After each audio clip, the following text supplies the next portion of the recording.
छठा अध्याय विराट शरीर की उत्पत्ति। श्री मैत्रेय ऋषि ने कहा, सर्वशक्तिमान भगवान ने जब देखा कि आपस में संगठित न होने के कारण ये मेरी महातत्व आदि शक्तियाँ विश्व रचना के कार्य में असमर्थ हो रही हैं, तब वे काल शक्ति को स्वीकार करके एक साथ ही महातत्व, अहंकार, पंचभूत, पंचतन मात्रा और मान सहित 11 इंद्रियां इन 23 तत्वों के समुदाय में प्रविष्ट हो गए।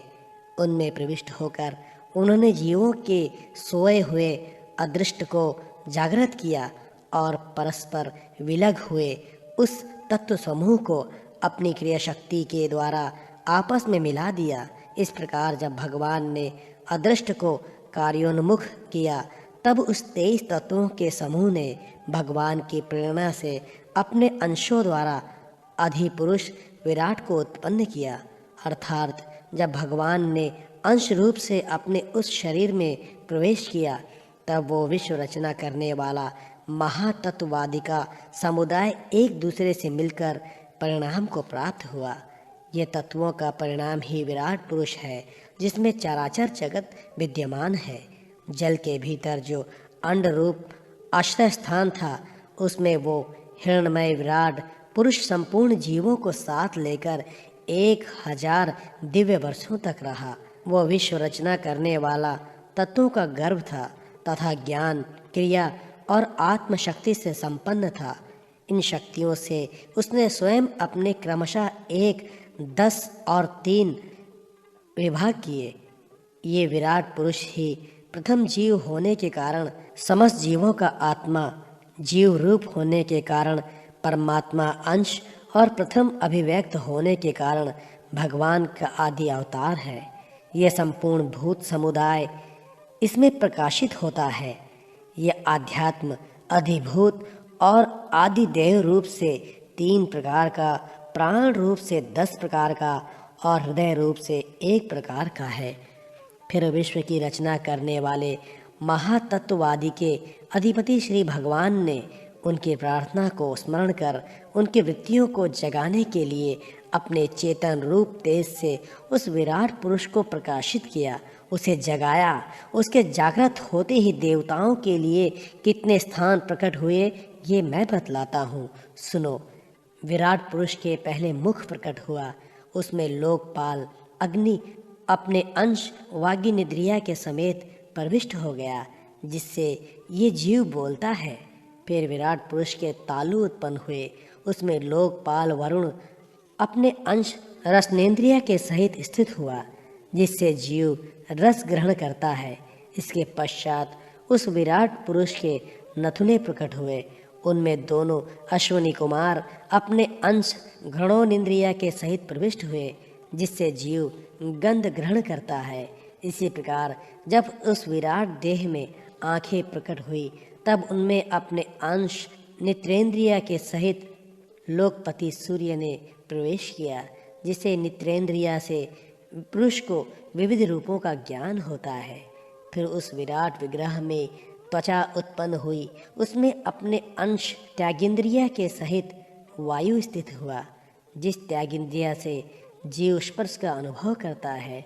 जब उसके कर्ण छिद्र प्रकट हुए, तब उनमें अपने अंश सर्वेंद्रिया के सहित दिशाओं ने प्रवेश किया, जिस सर्वेंद्रिया से जीवों को शब्द का ज्ञान होता है। फिर विराट शरीर में चर्म उत्पन्न हुआ, उसमें अपने अंश रोमों के सहित औषधियाँ उत्पन्न हुई, जिन रोमों से जीव खुजली आदि को अनुभव करता है। अब उसके लिंग उत्पन्न हुए। अपने इस आश्रय में प्रजापति ने अपने अंश वीर्य के सहित प्रवेश किया, जिससे जीव आनंद का अनुभव करता है। फिर विराट पुरुष के गुदा प्रकट हुआ, इसमें लोकपाल मित्र ने अपने अंश पायु इंद्रिया के सहित प्रवेश किया, इससे जीव मल त्याग करता है। इसके पश्चात उसके हाथ प्रकट हुए, उनमें अपनी ग्रहण त्याग रूपा शक्ति के सहित देवराज इंद्र ने प्रवेश किया। इस शक्ति से जीव अपनी जीविका प्राप्त करता है। जब उसके चरण उत्पन्न हुए, तब उनमें अपनी शक्ति गति के सहित लोकेश्वर विष्णु ने प्रवेश किया। इस गति शक्ति द्वारा जीव अपने गंतव्य स्थान पहुँचता है। फिर उसके बुद्धि उत्पन्न हुए। अपने इस स्थान में अपने अंश बुद्धि शक्ति के साथ वाक्पति ब्रह्मा ने प्रवेश किया। इस बुद्धि शक्ति से जीव ज्ञात विषयों को जान सकता है। फिर इसमें हृदय प्रकट हुआ। उसमें अपने अंश मन के सहित चंद्रमा स्थित हुए।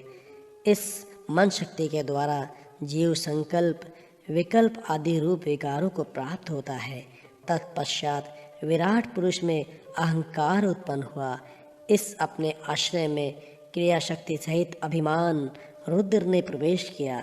इससे जीव अपने कर्तव्य को स्वीकार करता है। अब इसमें चित्त प्रकट हुआ। इसमें चित्त शक्ति के साथ महत्व ब्रह्मा स्थित हुआ। इस चित्त शक्ति से जीव विज्ञान को उपलब्ध करता है। इस विराट पुरुष के सिर से स्वर्ग लोक, पैरों से पृथ्वी और नाभि से अंतरिक्ष उत्पन्न हुआ। उनमें क्रमशः सत्व, रज और तम इन 3 गुणों के परिणाम स्वरूप देवता, मनुष्य और प्रेत आदि देखे जाते हैं। इनमें देवता लोग सतत्व गुणी अधिकता के कारण स्वर्ग लोक में, मनुष्य और उनके उपयोगी गौ आदि जीव रोजा गुण की प्रधानता के कारण पृथ्वी में तथा तमोगुणी स्वभाव वाले होने से रुद्र के पार्षदगण भूत प्रेत आदि दोनों के बीच में स्थित भगवान के नाभि स्थानीय अंतरिक्ष लोक में रहते हैं। विदुर जी, वेद और ब्रह्मा भगवान के मुख से प्रकट हुए। मुख से प्रकट होने के कारण ब्रह्मा सब वर्गों में श्रेष्ठ और सबका गुरु है।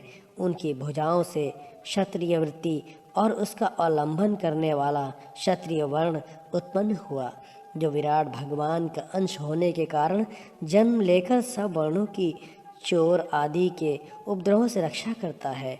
भगवान की दोनों जहांगों से सब लोगों का निर्वाह करने वाली वैश्य वृत्ति उत्पन्न हुई और उन्हीं से वैश्य वर्ण का भी प्रादुर्भाव हुआ।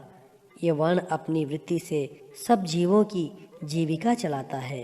फिर सब धर्मों की सिद्धि के लिए भगवान के चरणों से सेवा वृत्ति प्रकट हुई और उन्हीं से पहले पहले उस वृत्ति का अधिकारी शूद्र वर्ण भी प्रकट हुआ, जिसकी वृत्ति से ही श्रीहरि प्रसन्न हो जाते हैं। ये चारों वर्ण अपनी अपनी वृत्तियों के सहित जिनसे उत्पन्न हुए हैं, उन अनेक गुरु श्रीहरि का अपने अपने धर्मों से चित्त शुद्धि के लिए श्रद्धापूर्वक पूजन करते हैं। विदुर जी, ये विराट पुरुष काल, कर्म और स्वभाव शक्ति से युक्त भगवान की योग माया के प्रभाव को प्रकट करने वाला है। इसके स्वरूप का पूरा पूरा वर्णन करने का कौन साहस कर सकता है। तथापि प्यारे विदुर जी, अन्य व्यवहारिक चर्चाओं से अपवित्र हुई अपनी वाणी को पवित्र करने के लिए जैसे मेरी बुद्धि है और जैसा मैंने गुरुमुख से सुना है, वैसा श्री हरि का सुयश वर्णन करता हूँ। महापुरुषों का मत है कि पुण्य श्लोक शिरोमणि श्री हरि गुणों का गान करना ही मनुष्यों की वाणी का तथा विद्वानों के मुख से भगवत कथामृत का पान करना ही उसके कानों का सबसे बड़ा लाभ है। वत्स, हम ही नहीं, आदि कवि ब्रह्मा जी ने 1000 दिव्य वर्षों तक अपनी योग परिपक्व बुद्धि से विचार किया, तो भी क्या वे भगवान की अमित महिमा का पार पा सके। अतः भगवान की माया बड़े बड़े मायावियों को मोहित कर देने वाली है। उसकी चक्कर में डालने वाली चाल अनंत है। अतएव स्वयं भगवान भी उसकी था नहीं लगा सकते, फिर दूसरों की तो बात ही क्या है। जहाँ तक पहुँचकर मन के सहित वाणी भी लौट आती है तथा जिसका पार पाने में अहंकार ने अभिमानी रुद्र तथा अन्य इंद्राधिष्ठता देवता भी समर्थ नहीं है, उन श्री भगवान को हम नमस्कार करते हैं।